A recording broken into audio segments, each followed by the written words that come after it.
Good evening, ladies and gentlemen. We'd like to welcome you to the September 20th, 2017 meeting of the Frederick County Planning Commission. And would you join us in a time of being able to be together?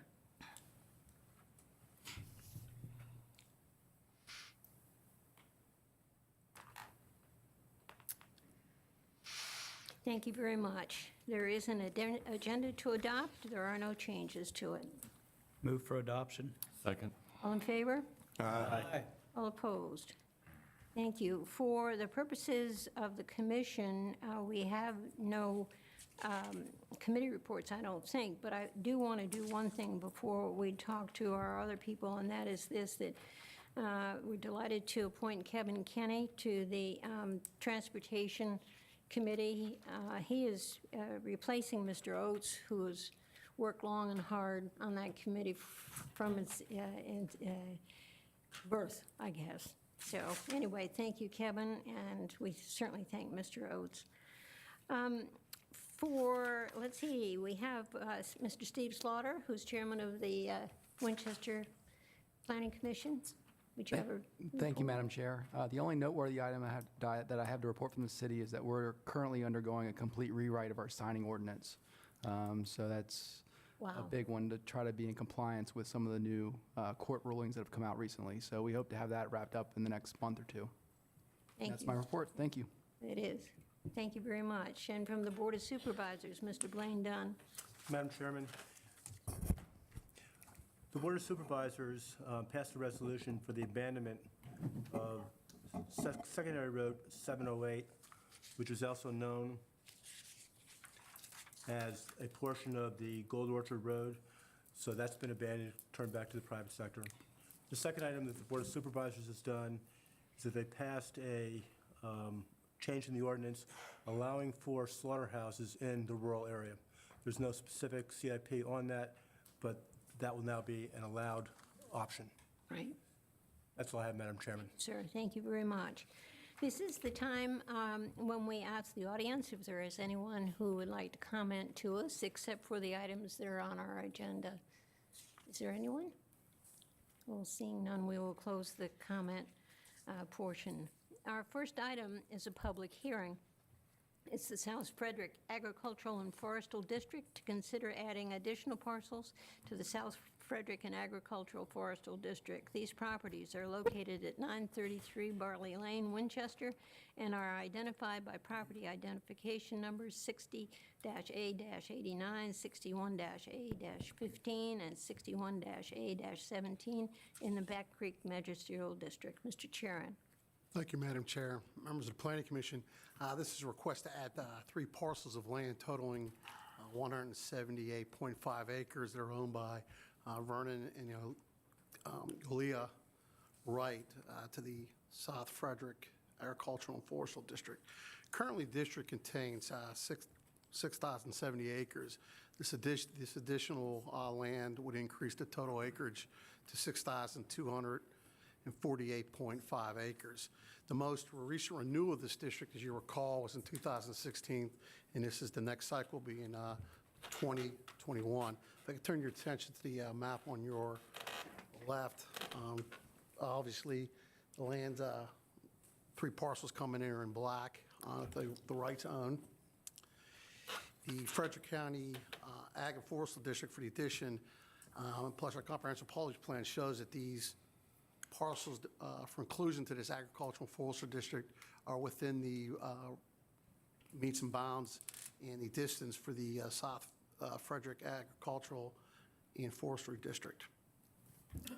The Agricultural District Advisory Committee, or ADAC, unanimously recommended the adding these 3 parcels to the district at their meeting held on August 23rd, 2017. Staff is seeking a recommendation from the Planning Commission to the Board of Supervisors on the addition of these parcels to the South Frederick Agricultural and Forestal District. With that, Madam Chair, I'll answer any questions you or any of the Planning Commissioners may have on this application. Thank you. Thank you. Any questions, Mr. Chairman? Any? Thank you.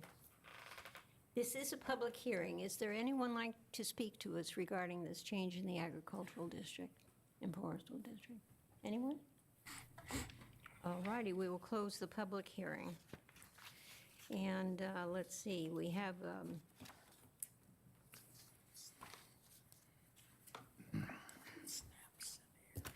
a time for discussion or thoughts, or? Madam Chair, if nobody does have a problem with it or had anything else they wanted to say, I'm very much in favor of putting this property into the ag district. Anyone else? I think this makes sense. I mean, it's co-located with other properties that are already in, and I think it's the right thing to do. Anyone else? It's time we did something. Whose district is this? I would make approval of, I'm not going to identify all these numbers, but putting this land that the Whites own into the ag district. Second, okay. Any other discussion? Mr. Bone? Bone, yes? Triplett, yes. Kenny, yes. Molden, yes. Thomas, yes. Klein, yes. Manuel, yes. Ambrosi, yes. Marston, yes. Unger, yes. And the chair votes yes. This will go to the Board of Supervisors on October the 11th, 2017. Thank you. Our next item is also a public hearing item. It's a conditional use permit, 07-17 for Caroline Dixie Schulin, submitted for construction of a special events facility. The property is located at 283 Barracks Lane, Winchester, and is identified with property identification number 52-A-261 in the Back Creek Magisterial District. Mr. Klein. Good evening, Madam Chair, members of the Planning Commission.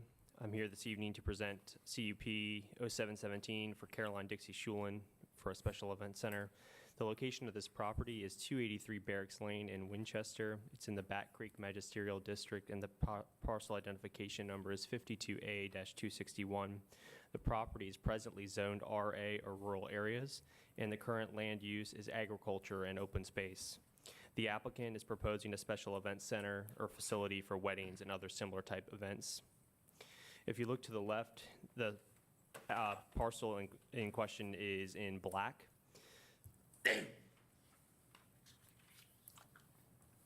The property is accessed by Round Hill Road to Woodchuck Lane. The applicant has one current point of entry, which is Barracks Lane here. The applicant, Ms. Schulin, is seeking to construct a 5,000 square foot special event center with restrooms, a prep kitchen, and storage. The applicant is also proposing a 600 square foot detached bridal suite, a concrete patio and gazebo, and notes that the facility may accommodate up to 280 persons. I will note that the actual occupancy, although not to exceed 280 persons, will be determined at the time of site plan, depending on the actual configuration of the building as determined by the building official. The facility may be developed in phases, and the applicant states that the design and architecture of the building will be complementary and consistent with the county's rural character.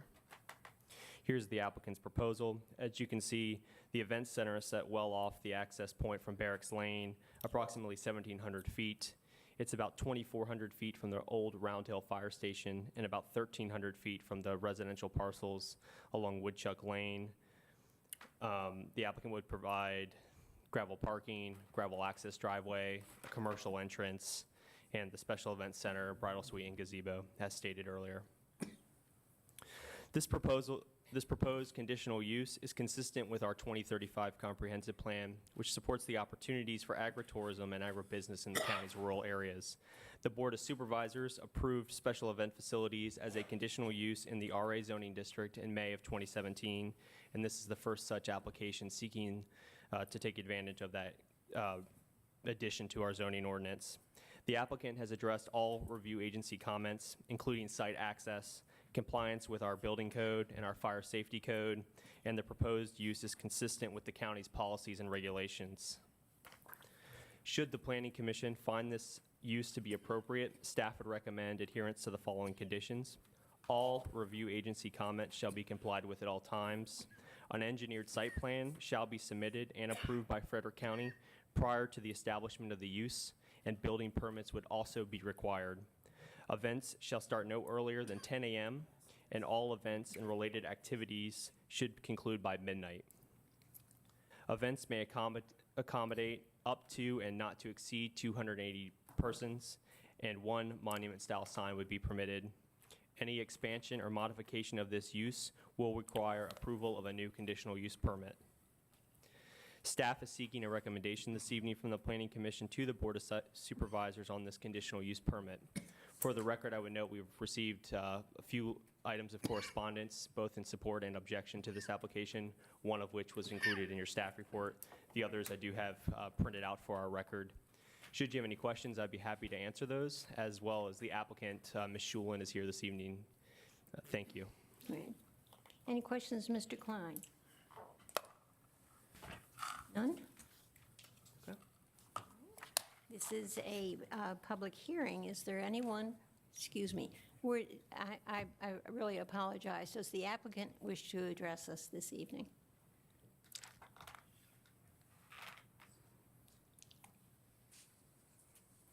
If you'll be kind enough to share with us your name and your magisterial district. Thank you for coming. Sure. I'm Dixie Schulin. I'm in the Back Creek District. We reside at 285 Fox Meadow Lane. My parents, Bob and Claire Boyd, who joined me today, and I think my mom may have a few remarks after me, have joined us today, and also allowed me this opportunity to kind of take on this potential business adventure. As most of you know, my dad has been here local, his father as well, and we've had an almost adjacent farm to this area, or to this potential location. It's like one little farm in between, but it's been farmed for about 65 years within our family. So definitely very fond of the county, and we hope to preserve kind of the agriculture integrity and everything. So in February, I guess I approached the county regarding this possibility of doing an event center, and they were very helpful in helping me kind of get to this point. So I do appreciate all their help. And of course, learning about this new process with the conditional use application. I'm hoping to put this barn, like Tyler had mentioned, on 135 acres. Due to the neighbor constrictions and everything, we were hoping to kind of keep it in the very back of the property and allow it to be more isolated. Of course, my parents actually purchased this property last year, and right now we're in the stages of putting grass on it, and next year, hopefully some fence, and maybe within the next year or two, also some cattle. So definitely keeping that, agriculture within it. My hopes, kind of different than most of the event centers locally, is to have a pretty large structure. As some of the limitations I've found with, local event centers is the size and whatnot. So hopefully a larger structure, also the heat and air conditioning and bathrooms, and a kitchen. And I'm hoping that this income from this facility will help subsidize the new mortgage Mom and Dad have taken on last year with this property. So I'd like to keep it very, beautiful, high quality, keep it something people want to look at. I mean, that's only to my advantage with it being an event center, the background to everybody's pictures and everything, so not an eyesore or anything for the county. My personal drive is I'm a nurse 3 days a week. I'd like to drop that to 1 or 2 with my children and, supplement income with this. So right now, my mom does rent her barn out, and we have found that some of the best customers are the people that are commuting in from the big cities. She would, I assume she can clarify, but I think about 70% of her clients are from out of this area, and they come, and essentially they're spending monies at our hotels, our convenience stores. They're using our photographers, they're using our DJs, they're using our florists, they're using all the local businesses to drive their weddings, and then they, kind of come and they do their thing and they head back home. So I think it is a pretty advantageous idea from a county standpoint in that regard as well. Recently, Mom did speak with, I guess, a hotel. I think it was the manager. She can clarify if not, but they had estimated about $100,000 increased revenue just because of her event facility that she provides. And I know that to back that up, the Winchester Star did say that they've had 12% increase in revenue this year to date, so from last year, I guess. So that's just kind of personal drive and all that. Either way, this has been quite a learning process, so we've learned a lot, and I guess if need be, I can always maybe be a contractor or something after this, because we have learned a significant amount of stuff. So just to kind of go ahead and do a heads on some of the concerns that I've had brought my way. I was able to reach out to all the neighbors that, just did it by address, so I think I did miss a few here and there, but did send them a letter about this proposed idea and everything. And of course, opened up cell phone and the idea of meeting with me, and some did, just to kind of get a better idea. And I know we did take some people out to the actual, where this location would be, and that door is still open, between now and the next month with the board meeting. That door will maintain being open. I'm a very visual learner, and I think one of the things that was eye-opening to some of the people that we showed the site to is how far it is off of Woodchuck Lane with the 135 acres, because it's just kind of hard to realize what the caliber of that is. And I kind of pulled up the GIS map today and just kind of looked at it, and essentially from Woodchuck Lane at our access point to where the proposed event center is near, I guess, 2,300 square feet, or 2,300 feet. And if you walk out in this parking lot, it's basically like from here to Southern States. If you walk out this door, it's from here to the post office. So significant distance. I think that I'm kind of saying, because that allows you to understand that I think in terms of noise and the biggest neighbor concerns, the distance, we hope to have it insulated, or we're going to have it insulated. And also the fact that it's enclosed will definitely be a sound barrier that I don't think we'll have any problems with. But again, hope to maintain the communication between us and neighbors and anything that's needed at that given time. I'd also like to mention the fact that it is double the distance from, basically from Woodchuck Lane to the fire department is half the distance that our proposed site is from Woodchuck Lane. So it's, double that intensity. So hopefully what they're used to with bingo night and those kind of things, it's double that, and with the same kind of crutches with like the insulation and being enclosed.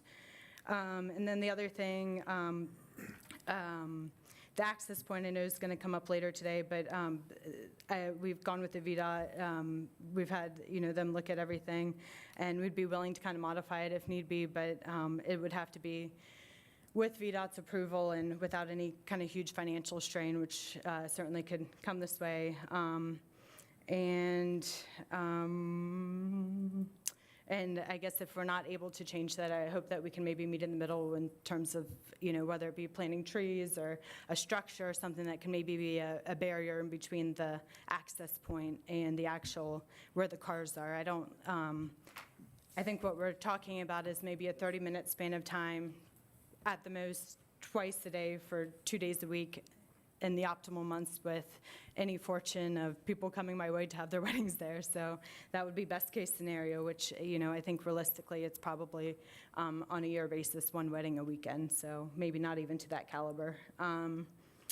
Again, I'd like to just thank the Planning Commission for all their help, and did a phenomenal report and very impressive. And if anybody has any questions for me, whether it be tonight or after tonight, I would be more than welcome to help them with it. So thank you. Don't go away. Come on back. Come on back. Mr. Thomas. Yes, a couple questions. A special event facility, it's for events that are typically conducted on a single day, but may be conducted for up to 3 consecutive days. Would you have any problems with the 3-day limitation for an event, or are you looking for mostly one-day events? I think everything kind of comes with a fee. I'd be open for people having the day after, day before, whether it be setting up and after. Also see the room for opportunity to have, 2 different weddings in one weekend. So is that just kind of everything would be a give and take in terms of money, maybe a little less for a prep day. But a single event, you would be okay with not having it for more than 3 days? Yeah. You could have 3 weddings in 3 consecutive days, but that's 3 events. That's not one event. But you couldn't have one event that was more than 3 days in length. I think that would be reasonable, just kind of depending on the situation. So you're saying just up to like 2 weddings in a week, no? You couldn't have a 5-day-long conference. You could only have a 3-day-long conference. Oh, yeah. You could have 7 weddings in a week, but that's 7 separate events. Okay. I would think that would be more than reasonable. Okay. You kind of indicated that all of the events would be interior in the building. Would you have any problems with a condition that any band or DJ would have to play inside of the building, that it could not be played on the patio or the gazebo? I think that's. So that the noise, so yeah. that the noise was all inside of the building? I might have to seek expert consultation here with my mom, but my personal impression of that would be, I think that would be reasonable up to a certain hour. Given the distance and everything, I still think the distance will be enough of a barrier even, but I think anything after, me personally with young children, after 8:30 or 9, I think it would be reasonable to say needs to kind of shift indoors, so. Loudspeakers outside after a certain time. And if there was a light restriction, that all lights had to focus in toward the site and not shed any light on your neighbors, that would be okay too? There's not much for neighbors back where the actual event center is, so. Thank you. Anyone else? Yeah. Ma'am, is this land currently in farming use now? Is there any farming being taking place on that property now? We just acquired it about a year ago, so we've planted grass So with hopes no? of next year being, hay and everything. Prior to our purchase, my parents and the bank, it was an orchard Okay. long ago, but it's more or less been rented to local farmers over the past few years. So it has. Next question, we keep referring to the 1,300 feet being a good enough distance away. Sound carries greatly, especially on clear nights. Last weekend was a beautiful weekend. The White family had an event off Merriman's Lane. People in Roscommon were complaining they could hear music till midnight, and I think that's even exceeding the 1,300 feet. So again, to tag on to what Commissioner Thomas is saying, when the music is indoors, that'll buffer it, but if it is outdoors, not all music is pleasant to all people. So we might have to modify how far we go with outdoor music. If we're building a facility that's going to house it, it may be one of those where it stays inside, but that's something we'll work through. Yeah. Anyone else? Well, thank you. Yeah. Is your mother coming up? Yes.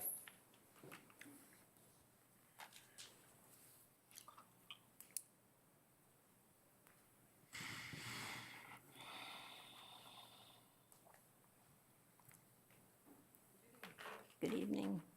May we have your name, please? Claire Boyd, 2368 Cedar Creek Grade, and I own Cloverdale Barn, and we've been in business for about 5 years, and when we first started, there was a lot of nervousness, and we actually consulted a lot of people. I'm not so sure my husband was really gung-ho for it, but Johnny Marker, and I'm trying to think, a couple other farmers said, no, go ahead and do it, it's a good idea. We'd already had my son and daughter's wedding, and so that kind of got our feet wet, but we were still really nervous. There are a lot of things that you have to worry about. Big thing you have to worry about is the weather. I'm kind of hoping if my daughter's able to proceed with this, that gives an option for people who don't want to have weather as a risk. And it's, in addition with the heating and air conditioning, it's a big advantage. We rent the barn currently as kind of like a big tent with wood sides and that sort of thing is how we describe it. But it's been a great year this year, but some years it hasn't, been as perfect weather, and I always get nervous with a hurricane hovering. So we have always made a point to kind of check with our neighbors and see, what they think and all that sort of thing. It's been very important for us to have neighbors. We've had neighbors actually consult with us about having events. We offer them a special discount, of course, because it's important to us that they're happy. Not only that, people in, kind of close to the community, we offer discount because we feel like the community's been very helpful to us. And what comes in to the community, it's important that we indicate our appreciation of people's help in whatever we have, approached with this endeavor. We've been really excited and pleased that people outside this area, have come and they've actually given us a lot of reviews. We have a lot of reviews. Rustic Wedding is based out in Illinois, and they picked our barn as one of the top 20 in the nation. So that was a particularly big honor. We didn't even have them as a paid sponsor at that point, so it was a big plus for us. But Wedding Wire, we've gotten since we've started, we've gotten Couples Choice Award, so we feel like we're doing something right. As you all know, Winchester is in the middle of the Eastern Seaboard. People from Scotland, Japan, Hawaii have called because they want this central location. One of my previous bosses with Frederick County Schools indicated a few years ago they wanted to have an event in Winchester, but there wasn't a place you could have it. There wasn't a big enough place that could handle over like 150, 175 people. I'm not sure 100% on that number, but this would at least allow us to keep some of that stuff that is in the county, whether it's through schools or through other activities that the county does right here in the county, and not have to go out of this county and spend money on services elsewhere. I think we always are considerate of the fact that you always want to make neighbors happy. You want to do whatever you can to make sure that they're not unhappy, because you live with them forever. So we intend to do whatever we can. We find that one of the big advantages and why we, again, placed that location, that barn, as far as we could, was so that it wouldn't be something that would interfere with the ability of people to be in their house and enjoy their yard, their cookouts, that sort of thing. I think most of the DJs around and most bands around are very cognizant whether they're in my barn, and I think hers having both insulation and being enclosed is going to be a big difference. I should mention real quickly that when she said 100,000 due to my venue, I'd like to say that was entirely true. She said between our venue and another one, I'm sure that was a little bit, and that was one of the hotels in town, just one, and that's actually not the one that's very close to our barn. So I think there has been a big increase. There's been several venues that have gone up, maybe that have increased the attendance at hotels, and it's been a big plus for, I think, the county and a lot of people who provide services. I do hope that you will consider all these things and appreciate that we want people happy with it as well, and we're going to do what we can, and hopefully that will be a consideration when you vote on this proposal. Any questions of Mrs. Boyd? Any questions? Ma'am, you keep referring to your barn, as you already have an operation in place Yes. also, Yes, off Cedar Creek Grade. Cedar Creek Grade. Is that Cloverdale? Is that? Yes. Okay, Mhm. thank you. Anyone else? Thank you. Okay, Thank you very much. This is a public hearing, and we'd like to ask those of you in the audience who would like to speak regarding this conditional use permit to approach us. And we hope that you will share your feelings with us and your facts with us. We do ask that once someone has mentioned something, it really helps if it's not just repeated and repeated. We hear you. We hear what you're saying. And so come forth and speak. I'm Rocky Keplinger. I live at 218 Woodchuck Lane in the Back Creek District. Sir. I also live right beside Barracks Lane. I have some information I'd like to pass out to everybody if I could. In reference to some pictures.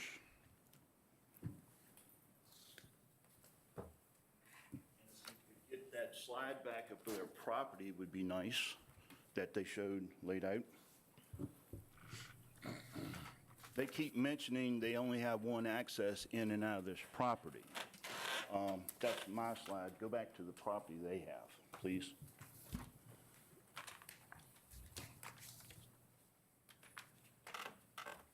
Thank you. If you notice up in the very left corner, there's a white road that is a state road called Cather Lane. It is a state highway. They also join that property. So they have two ways into this property, Cather Lane and Barracks Lane. So as their neighbor, and she has told you all that they brought revenue into this place. They plan on making revenue, so let's make sure she spends her money and makes all her neighbors happy. My house, my bedroom window sits within 70 feet, and you all have pictures if he wants to pull it up again, but I just wanted to point out, they have access to Cather Lane. It is a VDOT highway right up to their property. The problem is, there's a railroad track, and they don't want to pay to have the railroad track have a set of arms put in. They would rather inconvenience the rest of us neighbors with their traffic. She keeps saying her property is 1,700 feet away from the neighbors. That's correct. But all these people have to drive down Woodchuck Lane, Barracks Lane, by my house every time to get to this event center. 280 people, divided in half, 2 people per car, is 140 cars for a big event, not counting the caterers, not counting the people that's going to be doing the drums and the bands and all the other stuff. So those are my concerns, not counting any trash. She kept saying that people will come from the city. We know people from the city don't care about the neighborhood, so they're going to probably chuck something out the window. Probably going to be some alcohol involved. DUIs, we're not sure, can't speculate, but we have been to, all of us have been to weddings, and we know what goes on. The excess traffic, Woodchuck Lane has a lot of kids, a lot of people walk back there to walk their dogs. It's a dead-end road. A lot of people ride their bikes back there. We are much concerned about the children in the neighborhood. What improvements is she going to do to Barracks Lane to keep the cars from going by my bedroom window 70 feet? And there's pictures of the turn that when they come out of the turn, heading out Barracks Lane, midnight's going to be coming in my bedroom window. There's got to be a way that she can move that road. She keeps saying, if it's affordable. Well, if you can't afford it, you shouldn't have built the building. So how's she going to keep the dust down? She can't tell me that. She's not sure. She's not sure what she's going to do yet. Me and my wife have met with her, talked to her, sent several emails. We have offered her several options to keep the traffic, and they're in front of you, off of Woodchuck Lane. We actually own land, and I know you all can't do anything about it, but we are willing to trade some land and put her straight down to Round Hill Road, taking all the traffic off of Woodchuck Lane and the safety of our kids. She has options. We are concerned about the traffic and the people coming from the big city out in the country and want to start doing their normal thing, not respecting our property. Is there any questions for me? Yes, Sir, Mr. Unger. Rocky, if you're offering to swap some land around, where are you proposing to do it to where they would come in at now? It would come out on Round Hill Road, where you come by the Far Hall, headed east. There's 4 white houses. It would come out right beside Mrs. Brewer's house. I'm not familiar with that. Can you just point it to me? You have a map in front of you if you go to option 1, and he's got it. I can address the comment after the public hearing. Okay. If you want to, yeah, it'll stay, to the back of our field. And she would own it right out to the road, put trees in it, make it a perfect entrance, and solve most of our community's problems. Any other questions? Yeah, Brock, I guess I'd have to ask, well, where does that leave Mrs. Brewer, the one you're referring to? Would this be the same situation that she would encumber? They wouldn't be shining right in her things if we put trees down through there and line it up so that aesthetically, she would be taken care of. Mrs. Brewer has contacted me about some water runoff since we took all the apple trees out, and we would have to address a little bit of, concerns there to get that done, and I think some trees and stuff would help also catch that water. Okay. But obviously, we want to look at Mrs. Brewer's, but this takes it right straight down, puts the traffic both ways. There's options to solve a lot of problems here. And it's very little cost to them. Yes, sir. Think VDOT would go along with this? To my knowledge, yes, I have not talked to them yet.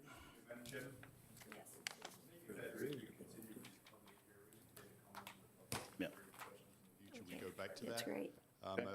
Preference would be to run through We'll the get public back to hearing you. process first. Okay, okay, thank you. Sure. The applicant Thank has the you. ability to talk. Yes. Thanks. Would the next person like to come forward?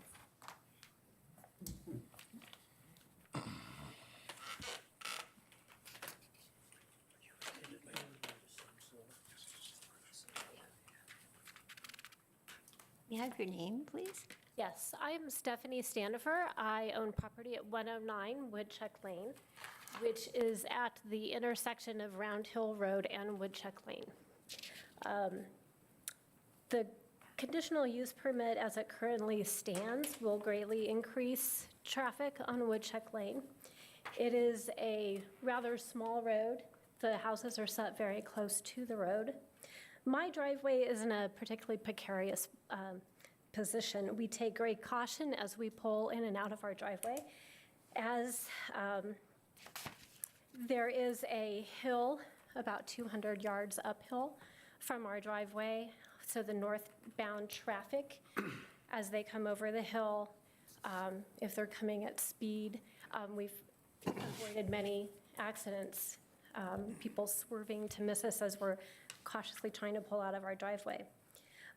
The additional traffic for this proposed event center will put us at an increased risk of accident in our driveway with so many vehicles, which could total, hundreds of vehicles over a weekend.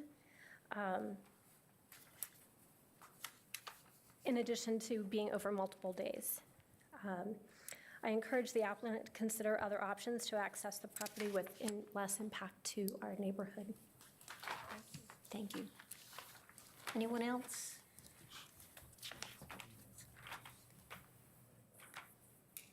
Yes, sir.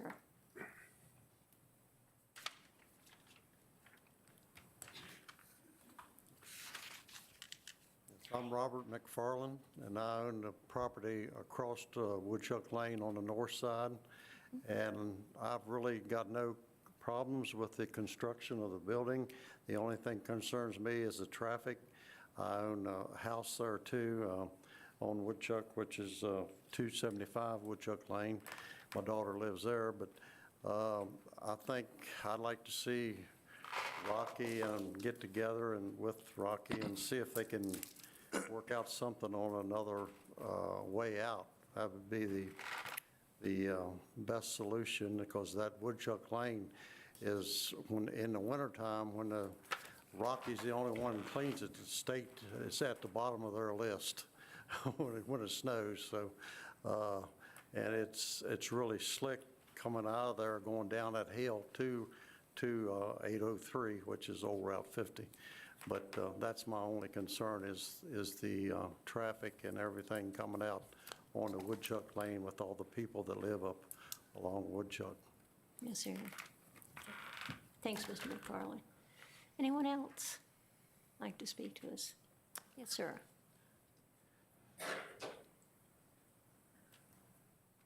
My name is Matthew Riley, and I'm on Woodchuck Lane, just before this Barracks Lane. And my main concern is I got several children, and just before me, the house before me and the house after, we got less than a half acre there, and most of the kids are running in the front yard, and we're going to gain a lot of traffic. So just want to reiterate about the traffic on Woodchuck Lane. Thank you, Mr. Riley. Anyone else?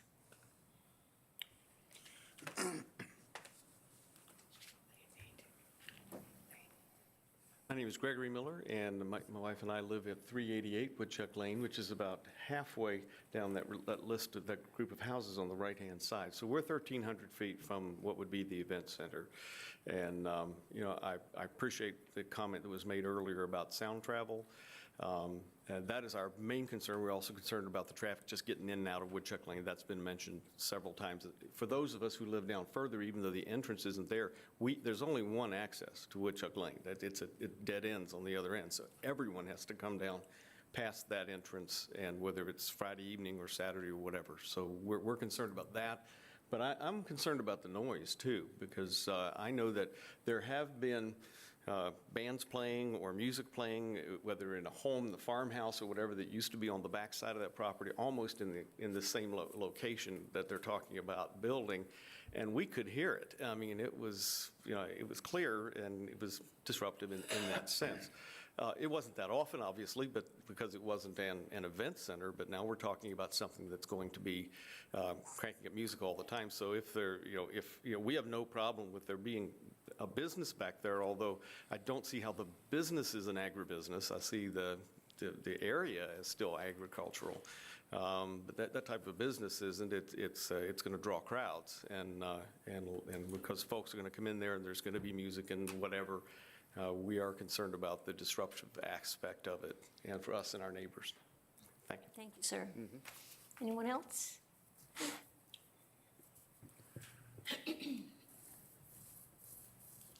I'm Barbara Singhas, and I live at 775 Round Hill Road, and my right-of-way intersects with their property around mine on the west and southern side. And my concern is that although my right-of-way comes from Route 803 in, it is a possible egress.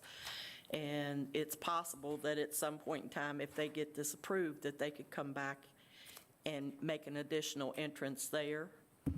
And my other concern is that we are the apple blossom capital. And if they become a successful event center, what is going to stop them from being a 5,000 square foot building to a large event center where we have country music stars or celebrities or whatever, and the quantity of traffic exceeds 280 people? Thank you. That's my only concern. Anyone else?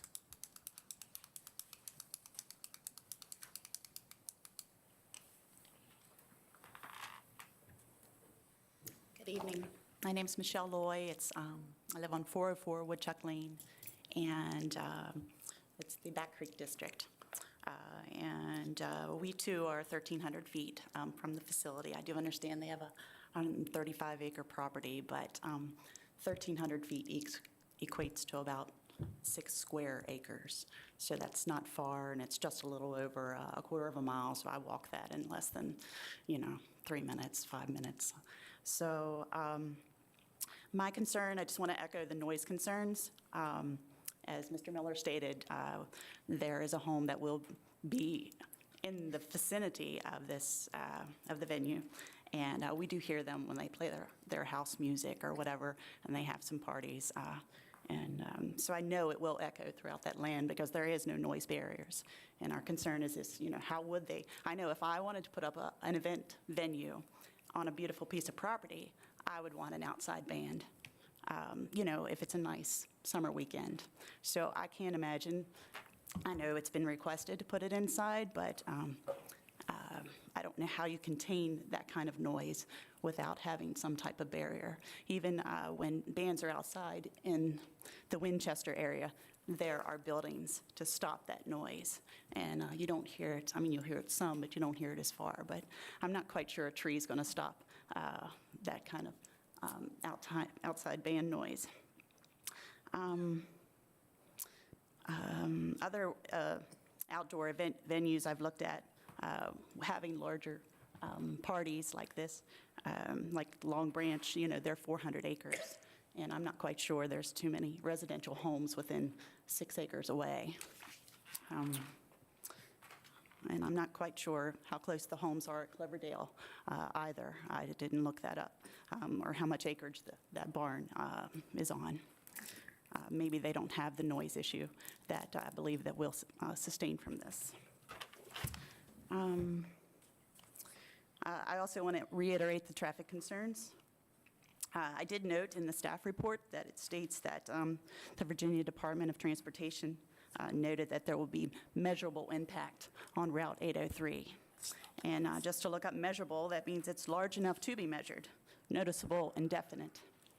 I would assume that that small road of Woodchuck Lane that houses that property, there is 28 homes, I believe, on Woodchuck Lane. I would agree, I would think it would have measurable impact as well. And I thought I heard something about a 30-minute time frame, maybe when Dixie spoke earlier, but I wasn't sure what that was regarding to. Excuse me, would you speak to me, please? Yes, I wasn't sure about the 30-minute time frame, if that's to get from Route 803 back to the venue. But that's maybe a 1-mile piece of property, so I can't imagine holding in a line of traffic 30 minutes to get 1 mile. That's really going to cause some impact with the 28 homes that are housed on that road. And the other, you noted that this was an addition to 2035, and I guess for special event facilities, and that is under agritourism, I suppose. And as I looked at 2035, agritourism is actually day-to-day activities associated with running the farm or to participate in the use of these lands for outdoor-related events or activities. And I'm assuming that's related to farming and not necessarily to holding weddings. So, but that's my only concerns. Thank you. Thanks for being with us. Someone else? Someone? Anyone?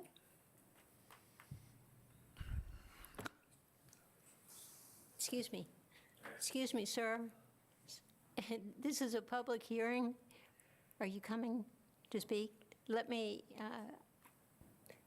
why don't you just come on and speak? But what we really need to do is to respond to what the other folks have asked, and it really would be helpful if perhaps you didn't do that. Okay. Thank you. Now, the commission had questions. We haven't closed the public hearing yet. Is there anybody else that'd like to speak to us? Well, seeing none, we will close the public hearing.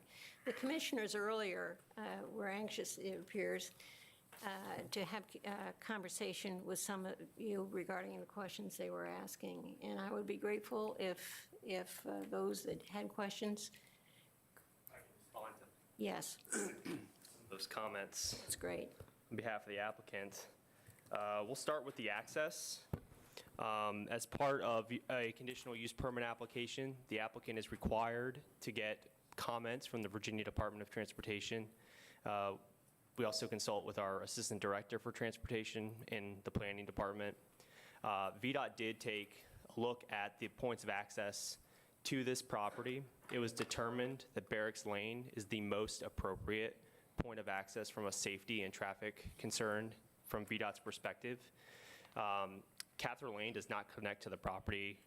The state road does not go all the way to the property line. It stops short of that property line, so the applicant would have to get that extended. That's why that point of access was not considered. In regards to the old Round Hill Fire Station, that point of access presents several concerns for VDOT, one of which is a railroad crossing. Second, the requirements, the supplemental use regulations for special event centers require that if you're going to have a point of access that crosses other property, you're required to have permission from those property owners to have that access. In this applicant's case, they had a point of access onto a state-maintained road through Barracks Lane, which was why they did not pursue getting point of access through the Round Hill Fire Station. VDOT, as recently as yesterday, met with the planning staff and went out onto the site and evaluated that entrance and felt that because of the site distance concerns pulling out from near the Round Hill Fire Station onto Round Hill Road for this volume of traffic, that was not appropriate. In regards to the adjacent property owner's proposal to trade some land or right-of-way to get access onto Round Hill Road, again, VDOT looked at that as recently as yesterday and determined that actually the site distance of pulling onto Round Hill Road at that point were not as good as they were as pulling onto Round Hill Road from Woodchuck Lane. So again, Barracks Lane continues to be VDOT's preferred point of access for this property. However, VDOT would be amenable to having Barracks Lane not go right by that adjacent property owner who has a concern, and it could be moved further to the east along Barracks Lane.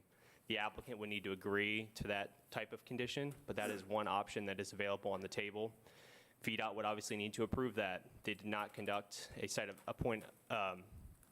a a site distance analysis yesterday. They've asked that if that is the direction that the applicant would like to go, that they have that opportunity, which could be done at the time of the site plan. There's no guarantees that they would allow that, but again, that is one option that's on the table. So again, Barracks Lane is the preferred point of access from a traffic safety standpoint. The other point is that point of access is on the applicant's property. They do not need permission from an adjacent property owner under our regulations to have a use go through that drive. That's all I'll speak. I'll note that point. As far as the noise is concerned, there are building code standards in regards to noise. Unlike other agricultural buildings that are exempt from the Virginia State Building Code, this application and this type of building would not meet an ag exemption. Thus, they would be subject to the Virginia Building Code and would need to meet those requirements for fire, safety, electrical, plumbing, noise, those type of concerns. One option at your disposal would be to assign a condition regarding keeping music indoors. That's one option that is available to the Planning Commission should you deem that to be appropriate.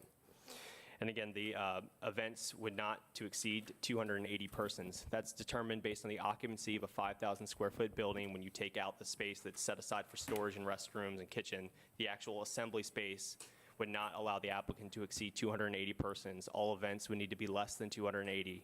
Again, going back to an earlier remark that I made in my presentation, the actual occupancy will be determined at the time of the building permit, depending on how the building is classified, whether it's classified as an assembly use or a banquet hall or even a nightclub, determines how many people would actually be able to be there for certain types of events. It could be as small as 100 people. It could be as large as 280 persons. Again, that's a not to exceed amount based on the occupancy of the building. I'd be happy to answer any other questions that you all may have in regards to the public comments. I believe the applicant can also speak to those, but hopefully we've addressed that point of access that has been resonated. Is Barracks Road a gravel road, or is it a multiple surface treatment road? Barracks Road is a gravel driveway. As part of their review agency comment from VDOT, they would be required to install a commercial entrance. A commercial entrance needs to be paved and have the appropriate radius to accommodate traffic and fire and rescue vehicles. The applicant, the drive from along Barracks, what is now Barracks Lane, would need to also be improved all the way to the building to accommodate fire trucks and emergency vehicle access. So again, that would likely to be improved. It need to be improved as far as width goes and material.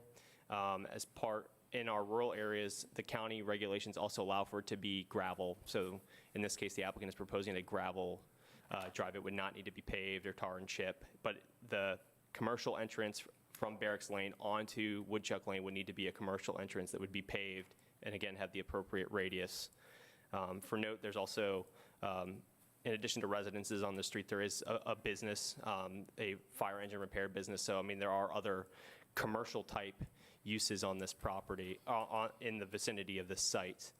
Again, as the applicant stated, they're looking to do events primarily on the weekends, primarily on Saturdays. You know, you're going to have, based on the hours of those type of events, you're going to have a limited number that's going to be able to be accommodated during the weekend. So in that case, that's what was evaluated by VDOT, and that's why Barracks Lane was determined to be the appropriate point of access in VDOT's remarks. So I'm happy to answer any other questions you all may have. Mr. Moan. Tyler, you mentioned about the addition of a condition dealing with, outdoor music, things of that nature. Did you all have any discussions with the applicant about any kind of limitations on outdoor amplified sound or anything like that? Because typically, it is the outdoor noise and the traffic, obviously, that become the big, negative impacts on the adjoining communities. And in this case, where we have a lot of relatively relatively nearby residential units, a good bit of density, those are pretty significant concerns. So I'm just wondering if you guys explored that at all and what you would view as an acceptable or appropriate time frame. We definitely spoke with the applicant about a number of issues. As far as conditional use applications go, we met with this applicant a lot. This is the first case like this. We met many times with VDOT staff, the fire marshal, building inspections, with the zoning administrator, the planning director. We've had a lot of conversations about this. The applicant is trying to be a good neighbor. She's reached out to her neighbors. We felt like the distance that the building is set back, while also meeting our setback requirements for the rural areas, is also fairly substantial from Barracks Lane, from Woodchuck Lane, from the adjacent residences. We also took that noise consideration into the hours of operation. That's why you had that 10 a.m. to midnight, all activities ceasing by midnight. So that would be any, the event would need to conclude and everyone would need to get cleaned up and off the site by midnight. If you all would like, you can definitely amend that. You can put another stipulation about the music if you feel like that is something that is of concern. I think the intent when we discussed it was, the music and those type of activities would occur indoors, but the outdoor gazebo space would be for congregating, before, after, during the wedding. But again, that's something we've considered, but we didn't really dive into because we were dealing with, primary concern was that safety concerns, life safety, and also traffic safety. Anyone else? Yes, Mr. Unger. Well, it seems like we're on the noise a good bit now. This is not a stranger in Frederick County. You have other places in the county that do the very same thing. Do you have a lot of problems with them? Not that I'm aware of. And Again, we got the people that are here tonight, and I've never heard anything about them, and maybe you have. I know we got one in Middletown or up that way that I don't hear any problems about. And I'm sure there's others. What's the deal? I mean, this must not be as bad as we're letting on tonight. we do have several of these similar type uses that are currently operating, some under a festival permit. Again, it would be like all of our CUPs, it comes down to enforcement. If there were complaints about noise or other complaints, they were received by the planning office. Obviously, our zoning inspector and zoning administrator would go out there and enforce it. It's not something we typically get a lot of complaints about that I'm aware of. Maybe Mark can speak to that maybe a little bit more, but it's not something I've understood to be an issue in Frederick County with these type of uses. Comment to that. I think the festival permits that we've had historically have gone down very, very well. They've been applied for and implemented very well by the applicants and very carefully. So it has been a positive experience to this point, I believe, with many of these activities and events in the rural areas. And I would say this applicant has demonstrated a commitment to doing what the county has asked as far as our review comments, satisfying the comments of our review agencies and our state agencies that have looked at this application. They also are a current operator in the county of a similar type use. I think if anyone is going to do a good job, this applicant would do that. Again, they've showed a willingness to work with their neighbors. They've gone out above and beyond what we typically require as far as notification, reaching out to their neighbors, having meetings, trying to understand concerns and to mitigate those to the best of their ability and within their budget and financial situation. I think they're doing everything they can to satisfy what would otherwise be required of them. Madam Chair, and just about that, this is a conditional use permit. All somebody has to do is call and complain about it, and if enough complaints are done, this thing gets shut down anyway. So, it's not like you keep on making this racket because you are on a CUP. And the other thing I'm sitting there thinking about, you're talking about 280, 300 cars going back in there on a weekend, which is not going to be what people are used to. They have committed to moving the driveway, possibly trading with Rocky, or possibly moving it over away from Rocky's house to get in. I don't know how that would go down, but maybe it would work. But they can put about 27 or 8 houses in there, which is still going to make 300 trips a day in and out of there. So the traffic's going to be there one way or the other. I'm thankful they're keeping it a farm myself. But with that said, I hope we can work it out because it's, in my opinion, it's better than 25 or 30 houses going in there.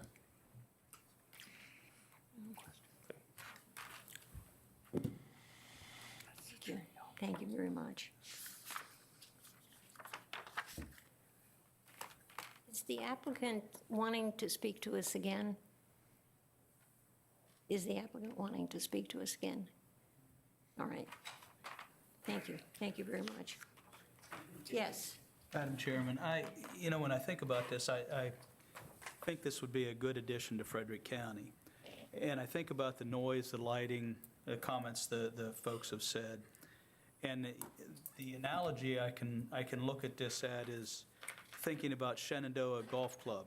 Of course, it's not here in Frederick County, but they have weddings there usually 2, 3, 4 a week. I've been to a number of weddings at the Shenandoah Country Club, and it holds over 300 people in the main part of the room, or the main part of the building, similar to the 280 that the applicant's asking for. And I've been inside there and outside when there's been weddings going on with bands, with DJs, and there are numerous houses within 1,300 feet of that facility. They don't get complaints from the neighbors.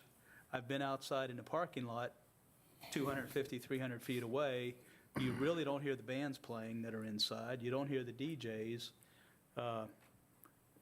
It's going to be additional traffic, but as Mr. Unger said, that's really not that many cars. It's going to be different for the residents that live there because they're used to now not having hardly any traffic.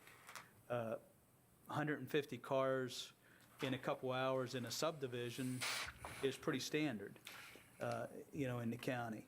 So I think it's going to be a change for the people that live there, but I think there's a number of additional conditions we could add. One thing I wouldn't want to see happen there is a 2 or 3 day rock festival that's held outside. I don't think that would be appropriate in that location. So I would be in favor of adding a condition on the lighting, that all lighting was internal towards the building and not external, that the neighbors would have an increase in the ambient lighting for their backyards, and that all of the bands were interior and there was no exterior speakers after, say, 9 o'clock or 10 o'clock at night. And I would really prefer to say no external bands or speakers at all. I think that would help the relationship with the neighbors. But other than that, I think this is something Frederick County needs. I think it would be a good asset to the county, and I'd certainly be in favor of it. All right. Anyone else? Yes, Mr. Unger. Madam Chair, I don't know how to deal with this tonight. Be honest with you, I'm in favor of this. What I would like to see somehow, and they have committed to doing something anyway, is work with Mr. Keplinger, because I do understand, I drove back there, and I wouldn't probably want that many cars going around my house either. If that entrance could be moved further to the east somewhat, it's their property, and they have a right to do things on it if it doesn't interfere with the neighbors, and if they can do something to not mess the neighbors up, since VDOT doesn't want them coming out the other way. That's the only thing I'd like to see them do. If we could have some kind of commitment to working with Rocky somewhat to, if we can fix that part of it, I'd be happy with it. Well, can we simply make an additional condition saying that the driveway entrance, which is Barracks Lane, shall be relocated to the east along Woodchuck Lane and is approved by VDOT as part of the site approval? But if I understood staff, they said VDOT wasn't they didn't evaluate that yet. Down there, not on Barracks Lane. They could move further east and they won't be going around Rocky's house. I drove out there the other day to see the problem, and they can stay away from Rocky's house a lot if they would be willing to do so. If I can clarify that remark, VDOT would be amenable to moving current Barracks Lane, closing the current placement of Barracks Lane and moving it further to the east along Woodchuck Lane. VDOT hasn't approved the exact location of that because they would need to do a site distance study. It may need to be almost all the way to the end of their property where that driveway would be located to make sure that there was appropriate site distance so that traffic pulling out right or left would be able to see to the east on Woodchuck Lane and to the west on Woodchuck Lane and not be bothered by that turn. But that is something that VDOT has committed to reviewing as part of the site plan. There's no guarantees, as I stated, because VDOT would need to conduct that survey, but I believe the applicant is amenable to doing that pending VDOT approval as part of the site planning process, and that is a condition that you could include, as Mr. Marson stated, as part of the conditions of approval. Any questions again? Mr. Moan? It's not a question so much as maybe a suggestion to everybody. I don't know that it's going to serve us really well to try to wordsmith some additional conditions. I think it might be better in this situation to perhaps give staff some direction about what we would like to see that would help address some of our concerns, and have them work on some condition language that may be amenable to the applicant, and come back to us. Because, I mean, just for the record, I'll say, I'm not a big fan of the outdoor amplified sound this close to existing residential dwellings, and I can about guarantee it, if you do have it and if it extends into the evening hours, the county's going to get complaints, and they're going to be, legitimate complaints that they're going to have to deal with. So to me, I think we need to be really thoughtful. I'd encourage the applicant and staff to really think about that carefully, because even in more kind of rural settings with large lot subdivisions, I'm aware of a lot of examples where, wineries, breweries out in the rural areas, have special events and have routine music. And when it's amplified, that sound travels in the rural areas. So I think we need to be really careful about that. That's my personal opinion. So I'd rather everybody kind of regroup and come back to us with something that seems mutually agreeable, and I'd be comfortable with that. As it's kind of packaged together now, I'm not sure I could get comfortable with it tonight for a vote. Madam Chairman, I echo Commissioner Moan. I've known this area all my life. Been back Woodchuck Lane many a time on a school bus. Know this area very well. And it's a rural area, but sometimes some things just not a good fit. And if it's great for agriculture, but sometimes it's not good for events. And we have a lot of people that's lived there for a long time. And we're going to be, I think if we can work something out, that would be great. If they could, and I understand what Commissioner Thomas is saying about Shenandoah Country Club, been there many times myself. It's all enclosed music. And he's 100% right. It doesn't travel there, but this is a different breed of cat here. I just have, and the traffic, Woodchuck Lane is a very small little road, and so is Old Route 50, as we call it, or 803, dumping a lot of traffic out onto that road. So I have some, I couldn't agree with it in this form that it is now. Some great consternation with our, we can work out the things, but I do encourage them all to come back and try. All right. Any other comments about that? We have a tool for the commission, and we created that tool for just instances like that. And it would be to postpone our decision until another time, and to ask that the applicant and staff do together to see whether or not some of these dilemmas can be fixed. A motion on that, if that's your Madam Chair, I move that we delay postpone. or postpone the action on this item. Is it 30 days? Oh, we don't do that either. Okay, we postpone the action until staff is ready to bring it back, and request that staff look at additional conditions in the, for the conditional use permit concerning the lighting and outdoor music, whether it's permitted or not, and the location of the entrance. Second. Madam Chairman, that would work fine for staff. We will be able to do that, and the 30 days approximately takes us to the end of October, so we should be able to bring it back to you the first meeting in November, which I believe is November the 1st. All right. You have a motion? I thought I made a motion. Did you? I made the second. He made the second. I'm sorry, I'm just not with it tonight. Mr. Unger? I'd like to comment on something before we vote. you know, I heard what was just said, but regardless of what's going down, there can still be 27, 28 houses built back there, which is still 300 trips, so that's not going to stop.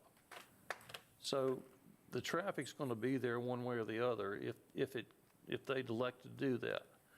The music and the lighting, I'll listen to you there. But with that said, yeah, I'll vote to postpone it. Yes. No. I'm sorry, did you say no, Mr. Unger? I said yes. Yes, okay. Marston, no. Ambrosi, no. Manuel, no. Klein, yes. Thomas, yes. Molden, yes. Kenny, yes. Triplett, yes. Moan, yes. And the chair votes yes. And so this will be going back so that the applicant and staff can work on it, hopefully to a successful conclusion. Madam Chair, could I- Sir? Could I emphasize something that Mr. Unger said that probably the residents don't comprehend quite as closely? That farm could be broken up into 5-acre lots with no action at all, and 5-acre lots on that farm would produce approximately 30 houses back here, which would produce over 300 trips every day on a constant basis, not just 120 trips on a Friday or Saturday. So if that's broken up into lots, you'll have significantly more traffic than you will get from this type of an event center. Something you might want to keep in mind. And there would be no vehicle there to change where the entrance is or anything else. Thank you. Thank you all for being with us. Our next item is, let's see, it is an information discussion item, and it's a subdivision request, -05-17 for Freedom Crossing, submitted by Greenway Engineering, and requesting 7 single-family townhouse lots on 1.2751 acres of land. The property is located on 357 Double Church Road, Stevens City. The property is identified with property identification 86-A-6 in the Opequon Magisterial District. Please note that this item is simply for information purposes. Mr. Chairman. Thank you, Madam Chairman. Members of the Planning Commission, if I could turn to your attention to the map on your left, it's an outline of the property that you described on Double Church Road for 7 townhouse units. The development will be 7 single-family attached townhouses. It's located within our urban development area and sewer water service area, and is already planned for residential. Yeah, property is zoned RP residential. Access will be provided via a private internal street that accesses Double Church Road. The plan accounts for the right-of-way dedication on Double Church Road, sidewalks, landscaping, and buffers. This is a rendition of the final product, if you will, in your application. The applicant has previously received a waiver of master development plan requirement and has chosen to process this subdivision in lieu of the MDP. When processing a subdivision design plan in lieu of the MDP, the applicant must present, applicant's application must be presented to the Planning Commission and the Board of Supervisors for information. Madam Chairman, thank you. Any questions or comments to Mr. Chairman? Thank you, sir. I didn't see any. All right, our next item is an information. It's not public here.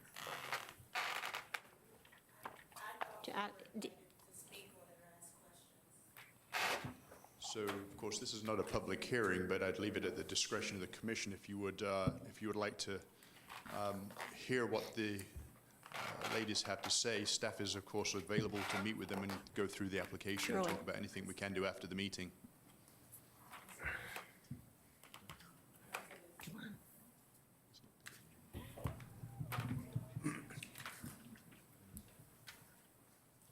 Hello.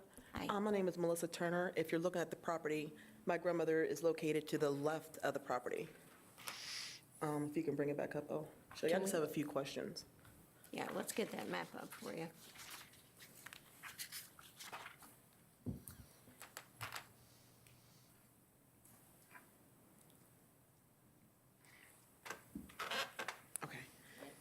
If you're looking at the property, my grandmother is to the left of there.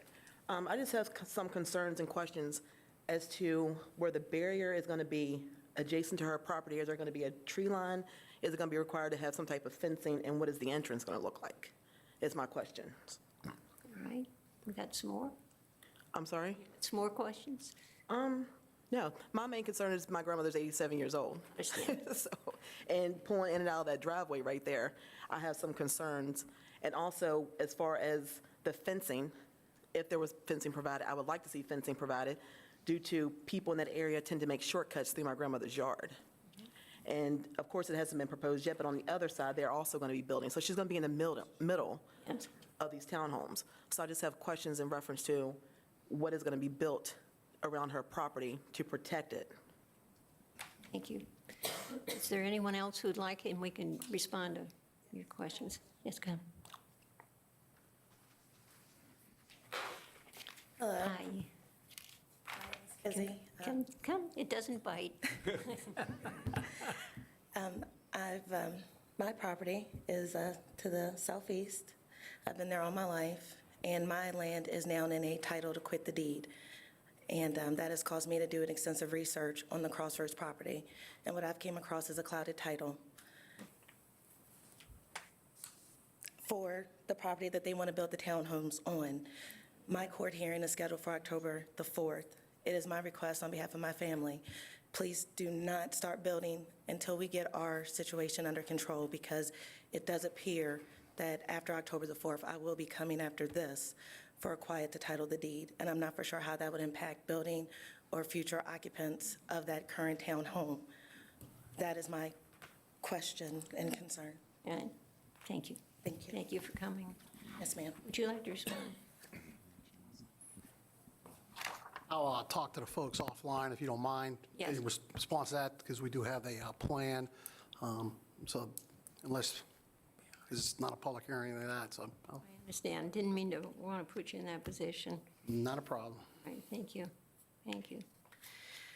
So we will move on, and we have an information discussion item. It's a residential separation buffer in the RP district. Discussions on revisions to this, the ordinance to deal with these residential separation buffers in the RP residential performance district. Mr. Klein. Good evening again, Madam Chair, members of the Planning Commission. This is a proposed amendment to Chapter 165 of the zoning ordinance to modify the requirement for residential separation buffers in our RP residential performance zoning district. This was a proposal from Greenway Engineering. Residential separation buffers are required to adequately buffer different housing types from dissimilar housing types within adjacent separate developments. The intent of this request is to provide flexibility for smaller infill-type lots, ensuring desired housing types and densities specified in our long-range land use plan. Staff has drafted a revision to the zoning ordinance to modify the required buffers between single-family detached units and townhome units, and between single-family small lots attached and detached and townhome units. This amendment would effectively change the required buffer category from a Category B type buffer to a Category A type buffer. A quick overview of our buffers to give you an idea of what this would mean on a particular site. A Category B type buffer that includes a full screen requires a 30-foot inactive distance, a 20-foot active distance for a total of 50 feet. A Category A type buffer effectively cuts those distances in half. It would require a 15-foot inactive buffer, a 10-foot active buffer for a total of 25 feet. A full screen buffer includes a full landscape screen and a 6-foot tall fence, wall, mound, or berm. The Development Review and Regulations Committee has discussed this amendment at length at their April, May, July, and August meetings. The committee has agreed to the proposed changes and has forwarded the item to the Planning Commission for discussion. This evening, staff is seeking comments from the Planning Commission to forward to our Board of Supervisors. I'm happy to speak to any questions you may have. Thank you. Mr. Moan. I don't have any questions. I would just like to say that I think this is a good change. Yes, I think I appreciate the work that the DRRC did on this with staff. I think it's a good change as well. I would agree with it. And absolutely right. We worked a long time on this, Tyler. They did a lot of hard work. Yeah. Thank you very much. It looks like we're at the end of our agenda. I got some stuff to share with you, if you'll stick with me for a little bit. This is the time of the year when it is that we take a look at our bylaws and our roles and responsibilities. And in the past, I've sort of assumed people would help. Now what I want to see is volunteers, okay? So what I'm asking you to do is to take a look at, and I want, 2, 3 people to take a look at what our current Planning Commission bylaws say and what our roles and responsibilities say. And so if you'd be kind enough just to raise your hand if you're willing. You willing? Talking to me? Yeah. There you go. I got one. Mohun? What are we doing? Reviewing bylaws. Okay, well, I got 3. Oh, good, I got 4. Okay. We'll, I tried to shame Charlie into it, but he wouldn't do it. you wouldn't do it? Charlie, you let me down. I'll get these papers to you in a way that I can figure that one out. Here, why don't you Okay. pass one down the other way there. Yep, here we go. Somebody else? The other thing I will share is we will not have a meeting on October the 4th. And so we'll need to cancel that. Madam Chair, move that we cancel the October 4th meeting. All in favor? Aye. All opposed? Thank you. Now all we have to do is go home. Madam Chair, move that we adjourn. Second. All in favor? Aye. All opposed? Thank you very much. Thank you all.